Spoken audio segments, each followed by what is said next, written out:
Nous sommes réunis au nom de Dieu, Père, Fils et Saint-Esprit. Notre secours est dans le nom du Seigneur qui a fait les cieux et la terre. Nous tous qui sommes là, pauvres ou riches, jeunes ou vieux, malades ou bien portants, tristes ou joyeux, souvenons-nous que par le Christ nous sommes tous frères et sœurs, conviés à la même fête de Dieu.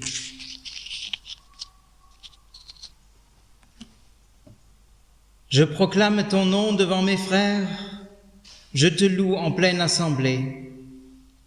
Alléluia. Comme un cerf altéré cherche l'eau vive, ainsi mon âme te cherche, toi, mon Dieu. Mon âme a soif de Dieu, le Dieu vivant. Quand pourrai-je m'avancer, paraître face à Dieu?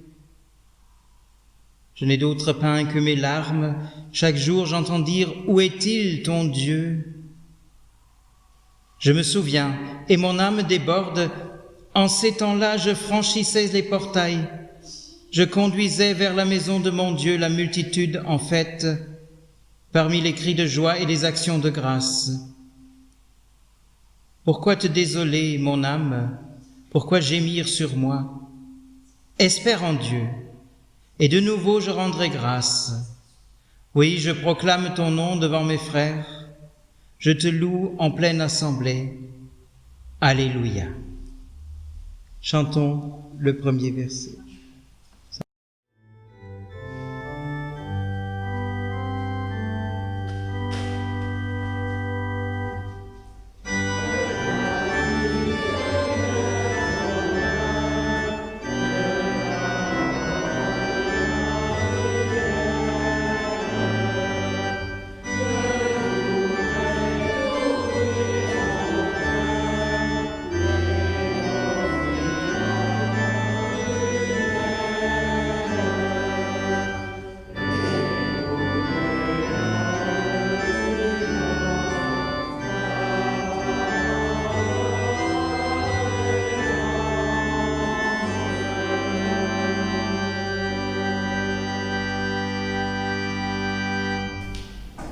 Nous sommes venus en ce temple pour écouter la parole de Dieu.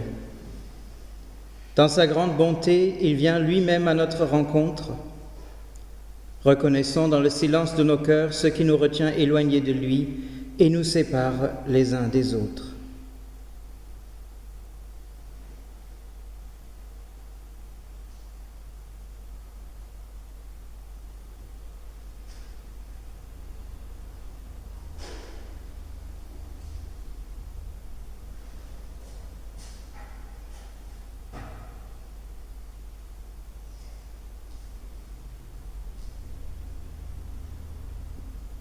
Seigneur, écoute nos cœurs et prends pitié de nous. Amen. Recevez la parole de l'amour de Dieu.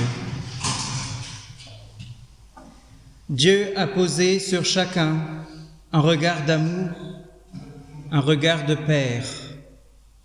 Il accueille notre repentance et nous invite à vivre avec lui tous les jours, à vivre son pardon et son amour. Avec tous ceux qui mettent leur confiance en Dieu, chantons ensemble sa gloire.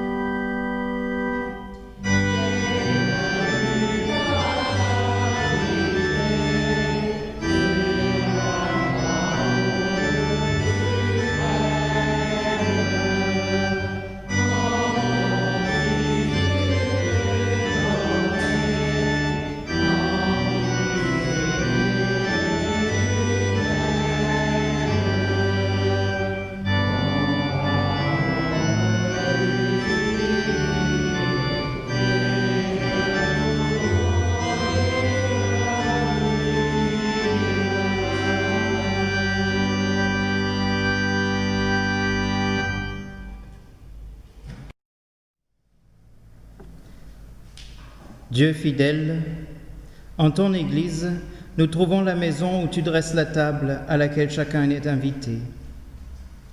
Que ta parole fasse grandir en nous la foi et nous incite à témoigner de ta bonté partout et en tout temps. Par Jésus-Christ, ton Fils, notre Seigneur, qui vit et qui règne avec toi, Père et le Saint-Esprit, un seul Dieu pour les siècles des siècles. Amen.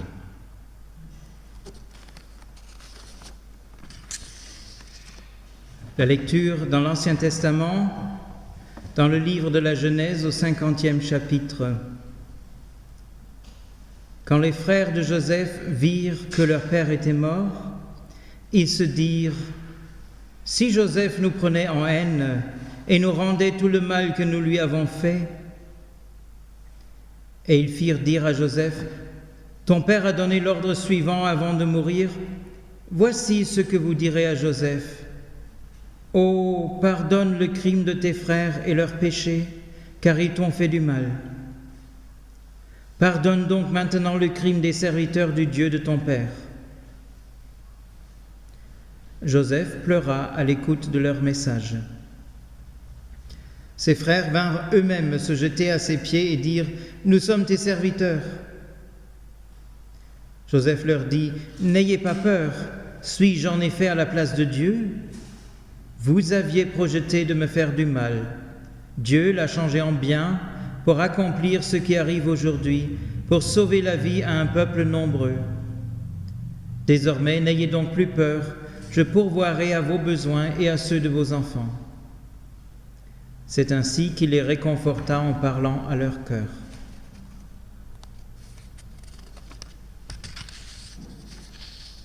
Et nous lisons dans l'Évangile selon Luc au 6e chapitre, Jésus dit « Soyez donc pleins de compassion, tout comme votre Père est plein de compassion. Ne jugez pas et vous ne serez pas jugés. Ne condamnez pas et vous ne serez pas condamnés. Pardonnez et vous serez pardonnés. Donnez et on vous donnera. On versera dans le pan de votre vêtement une bonne mesure, tassée, secouée et qui déborde, car on utilisera pour vous la même mesure que celle dont vous vous serez servis. » Il leur dit aussi cette parabole, « Un aveugle peut-il conduire un aveugle? Ne tomberont-ils pas tous deux dans un fossé? Le disciple n'est pas supérieur à son maître, mais tout disciple bien formé sera comme son maître. Pourquoi vois-tu la paille qui est dans l'œil de ton frère et ne remarques-tu pas la poutre qui est dans ton propre œil? Ou comment peux-tu dire à ton frère, « Frère, laisse-moi enlever la paille qui est dans ton œil », toi qui ne vois pas la poutre qui est dans le tien? Hypocrite, enlève d'abord la poutre de ton œil, et alors tu verras clair pour retirer la paille qui est dans l'œil de ton frère.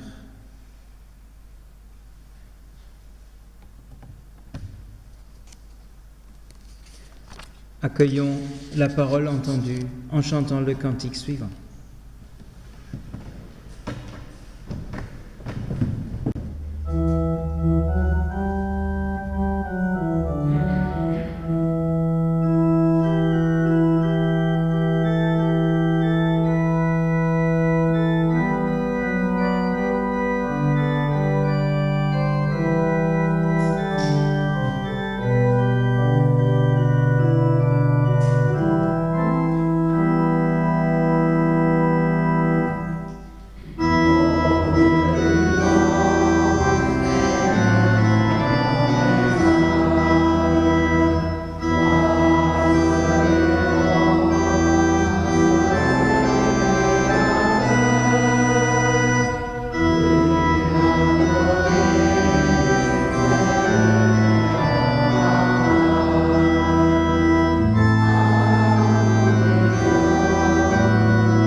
Le texte qui nous est donné pour prédication ce matin se trouve dans l'Épître aux Romains, au 12e chapitre. Ne rendez à personne le mal pour le mal. Recherchez ce qui est bien devant tous les hommes. Si cela est possible, dans la mesure où cela dépend de vous, soyez en paix avec tous les hommes. Ne vous vengez pas vous-même, bien-aimés, mais laissez agir la colère de Dieu, car il est écrit « C'est à moi qu'appartient la vengeance. C'est moi qui donnerai à chacun ce qu'il mérite, dit le Seigneur. Mais si ton ennemi a faim, donne-lui à manger. S'il a soif, donne-lui à boire, car en agissant ainsi, tu amasseras des charbons ardents sur sa tête. Ne te laisse pas vaincre par le mal, mais sois vainqueur du mal par le bien. »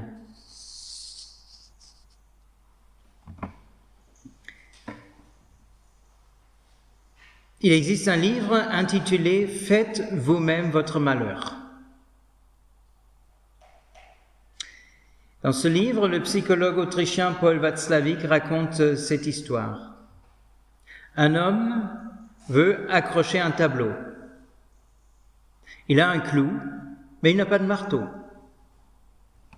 Alors il faut emprunter un marteau au voisin. Allons lui demander. Mais en chemin, ça commence à travailler dans sa tête. Et si le voisin ne veut pas prêter son marteau, déjà hier, il était bizarre, à peine qu'il m'a dit bonjour.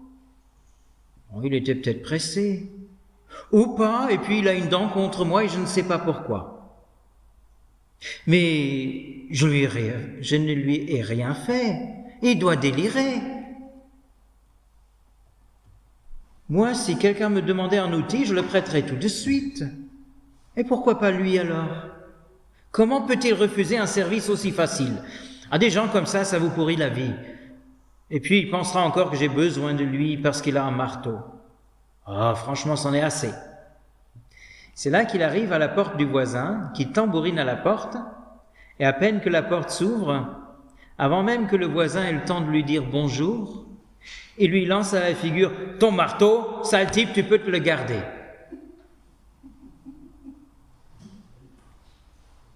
Et oui, ça nous fait rire comme ça, Mais soyons sincères, est-ce que vous ne vous reconnaissez pas un tout petit peu dans cette histoire, parfois? Moi, ça m'arrive, Ça m'arrive. Et cette histoire s'est tout de suite rappelée à moi quand j'ai lu ce texte qui nous est donné pour ce matin. C'est humain de réagir brusquement et même violemment quand on nous fait du tort, et parfois même quand ce tort n'est qu'imaginaire. Et alors notre réaction cause du tort à d'autres personnes, et ça fait une avalanche néfaste. Et c'est là que l'apôtre dit non. Non à la colère, non à la violence, non à la vengeance, non à la haine. Mais il va plus loin que ça, il ne prononce pas seulement un interdit, parce qu'un seul interdit ne nous aiderait pas. Ce qui est interdit nous lie davantage. Vous qui conduisez, vous connaissez les zones 30. Et comme on est collé sur l'aiguille du compteur de vitesse pour ne pas dépasser les 30, pour ne pas se prendre une contravention. Parce que ça coûte cher. Et justement, pour pas que nous restions fixés sur ce qui est interdit, et donc sur le mal sous toute forme possible, et même pour que nous ne nous attachions pas trop au mal que nous subissons, Paul nous occupe autrement. Répondez à un mal par un bien, dit-il. Non seulement n'ajoutez pas de maillons à la chaîne du mal, mais au contraire rompez-la en ajoutant des maillons de bien. Si vous ne vous comportez pas comme des victimes, l'autre sera tellement surpris qu'il se mettra à réfléchir.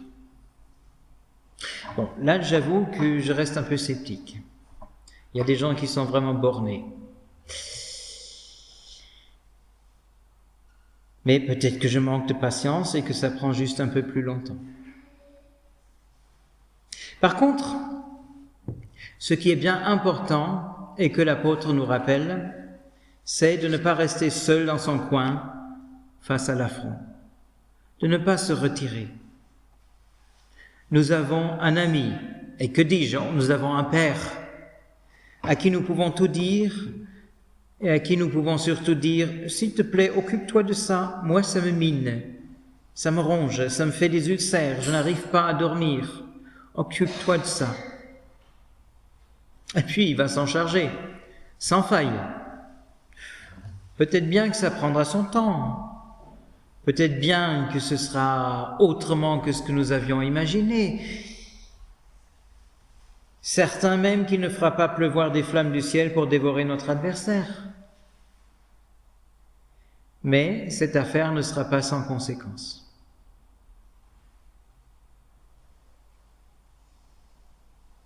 En plus, c'est bien d'avoir quelqu'un à qui nous pouvons tout dire, sans prendre des gants.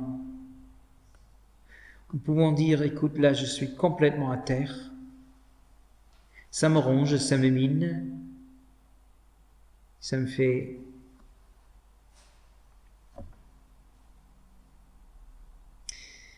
Et nous pouvons entièrement lui abandonner notre cause. Laisse-moi faire, dit Dieu, et c'est vraiment époustouflant quand on est dans une telle situation d'oppression. Dieu dit, laisse-moi faire, je m'en occupe, je m'en charge, il va avoir ce qu'il mérite. Mais toi, fais comme si de rien n'était, et traite tous les gens que tu rencontres avec bienveillance et en faisant le bien. Et si ton ennemi est parmi eux, oublie qu'il est ton ennemi. Fais ce qui est bien. S'il manque de quelque chose, je parle de vrais besoins, tu feras ton possible pour qu'il en manque le moins longtemps possible.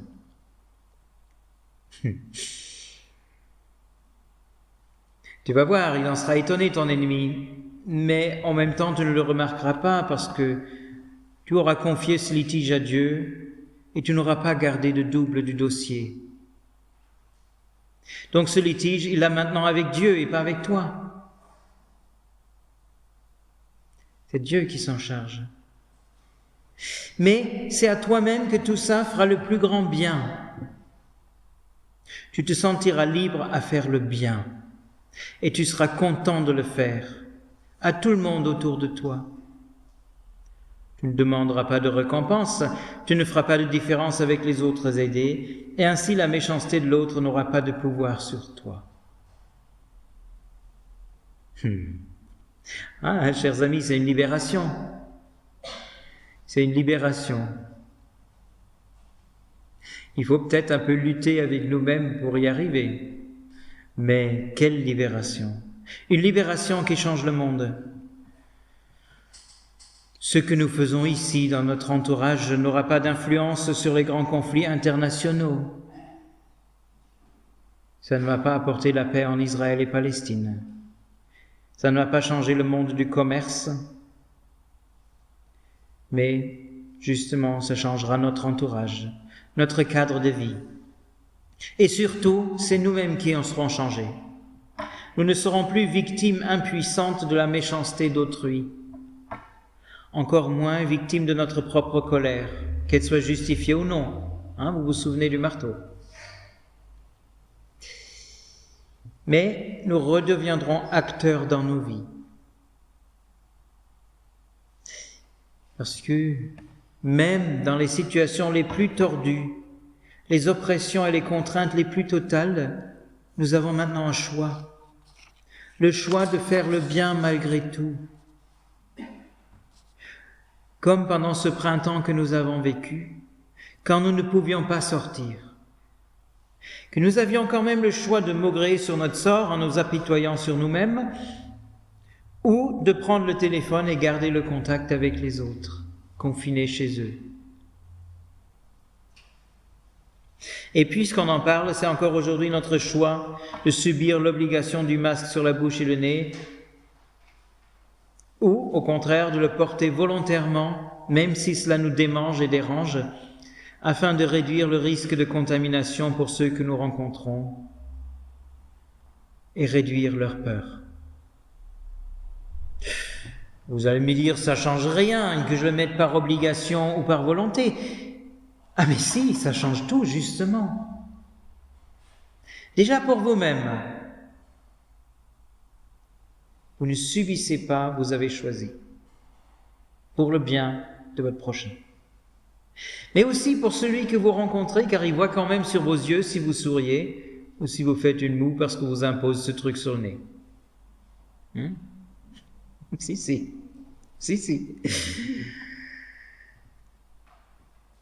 Et ça, c'est un tout petit exemple pour ce qu'écrit l'apôtre Paul à un autre moment, quand il est en prison. Je subis joyeusement ce qui m'est imposé, car je le subis pour votre bien. Et du moment qu'il se dit c'est pour le bien des autres, ça devient son choix.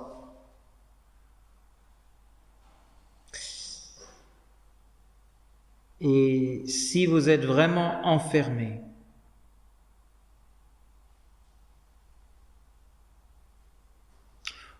pas dans une prison d'État, ça c'est pas notre affaire ça, mais on peut être enfermé dans une chambre d'hôpital ou dans une chambre à la maison parce qu'on n'a pas le droit de se lever.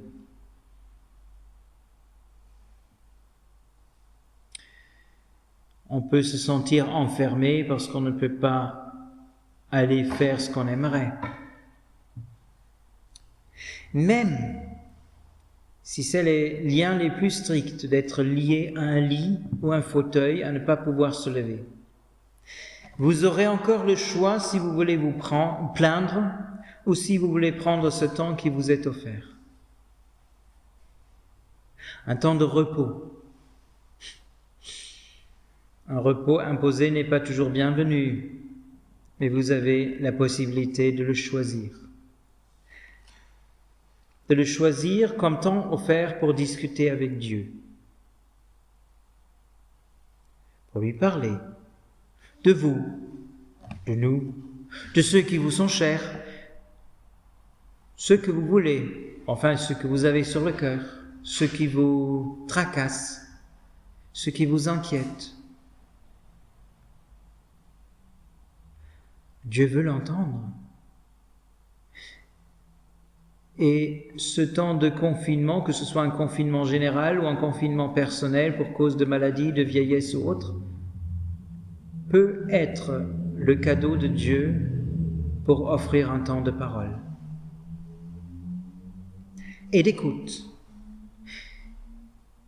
Un temps pour écouter si dans le silence Dieu répond.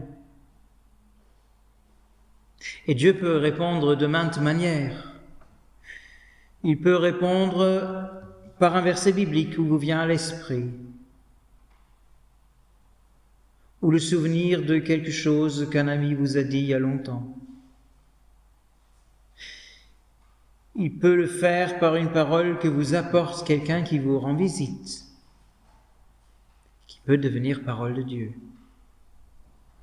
Parfois aussi, c'est rare mais ça arrive, qu'on entend résonner la voix de Dieu dans notre tête et dans notre cœur. Mais il faut faire un peu silence parce que sinon on ne l'entendra pas. C'est là qu'on l'entend comme s'il était juste à vos côtés. Et justement, c'est là qu'il est. Et l'isolation ne peut jamais être aussi totale que Dieu n'y est pas avec nous.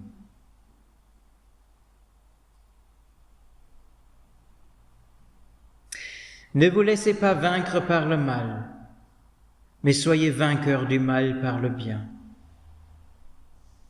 Qu'y a-t-il de bien plus grand que celui qu'on fait aux autres, en actes, en paroles et en prière? Amen.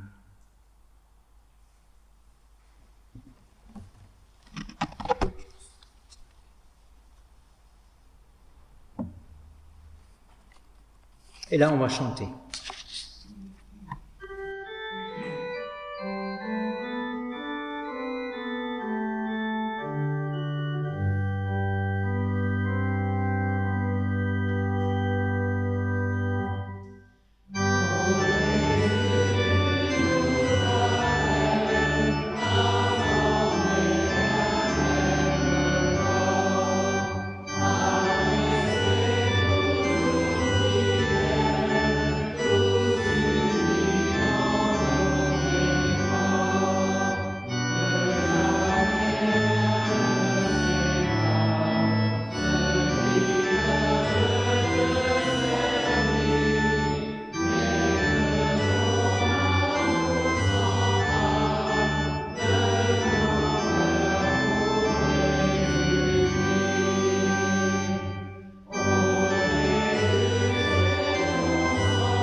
et nous unissons nos voix avec celles de nos frères et sœurs partout dans le monde en affirmant notre foi. Je crois en Dieu, le Père Tout-Puissant, Créateur du ciel et de la terre. Je crois en Jésus-Christ, son Fils unique, notre Seigneur, qui a été conçu du Saint-Esprit et qui est né de la Vierge Marie. Il a souffert sous Ponce Pilate. Il a été crucifié. Il est mort. Il a été enseveli. Il est descendu aux enfers.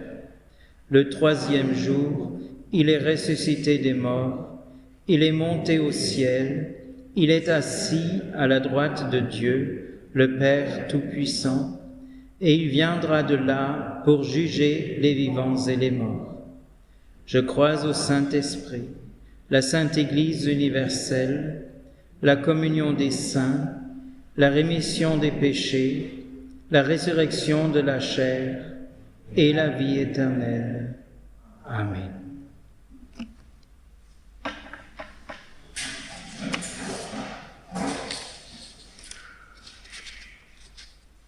Ce serait normalement le moment de l'offrande. Comme les dimanches passés, c'est la petite boîte à la sortie qui attend donc ce que vous voulez bien donner pour soutenir votre Église. Il est possible aussi d'envoyer un chèque au trésorier ou de faire un virement, si cela vous convient. Faire le bien en prière, c'est notre tâche la plus noble peut-être pour l'intercession. Si vous le souhaitez, vous pouvez dire à haute voix à la fin de chaque couplet avec moi, Seigneur, nous te prions. Prions ensemble.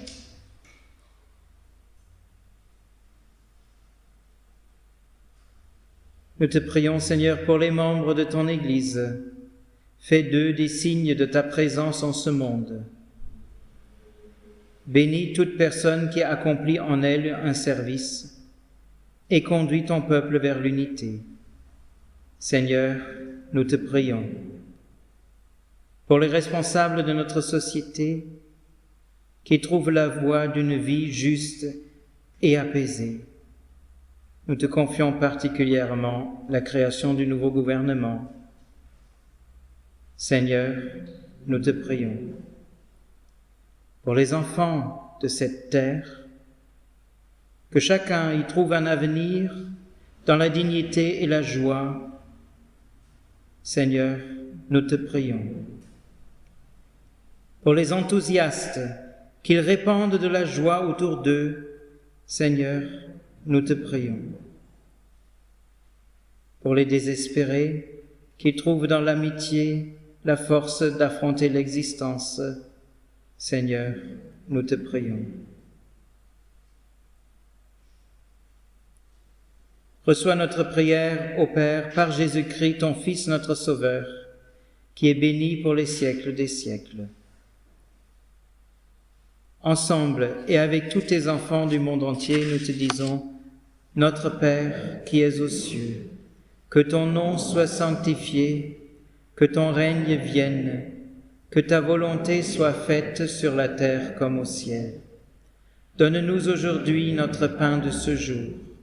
Pardonne-nous nos offenses, comme nous pardonnons aussi à ceux qui nous ont offensés. Ne nous laisse pas entrer en tentation, mais délivre-nous du mal, car c'est à toi qu'appartiennent le règne, la puissance et la gloire, au siècle des siècles. Amen.